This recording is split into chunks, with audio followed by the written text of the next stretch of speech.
जय श्री कृष्णा दोस्तों। मोक्षदा एकादशी, इसका बहुत ही महत्व है।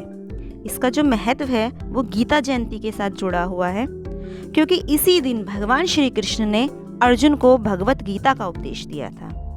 यह एकादशी पापों से मुक्ति और मोक्ष प्राप्त करने के लिए बहुत ही महत्वपूर्ण मानी जाती है। प्राचीन समय की बात है, एक नगर में वखानस नाम के धर्मात्मा राजा राज करते थे।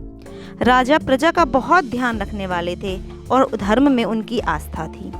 एक रात राजा ने स्वप्न में देखा कि उनके स्वर्गीय पिताजी नरक में यातनाएं झेल रहे हैं, और इस भयावह दृश्य को देखकर राजा बहुत ही ज़्यादा व्यथित हो गए। सुबह होते ही राजा ने अपने राज्य के ब्राह्मणों और विद्वानों को बुलाकर समाधान पूछा। विद्वानों ने बहुत सोचने के बाद उन्हें सुझाव दिया कि वे पर्वत नामक एक ज्ञानी ऋषि के पास जाएं। राजा पर्वत ऋषि के आश्रम पहुंचे और उन्हें अपनी समस्या बताई। ऋषि ने अपने दिव्य ज्ञान से बताया कि उनके पिताजी ने अपने पूर्व जन्मों में कुछ पाप किए थे, जिसके कारण वे अब नरक में कष्ट भोग रहे हैं। ऋषि ने राजा को मोक्षदा एकादशी का व्रत रखने का सुझाव दिया और कहा कि इसके प्रभाव से उनके पिताजी को मोक्ष अवश्य प्राप्त होगा। राजा ने ऋषि की सलाह के अनुसार पूरे नियम और श्रद्धा भाव से मोक्षदा एकादशी का व्रत किया। व्रत पूर्ण होने के बाद भगवान विष्णु की कृपा से राजा के पिताजी को नरक से मुक्ति मिल गई और वे स्वर्ग को प्राप्त हुए।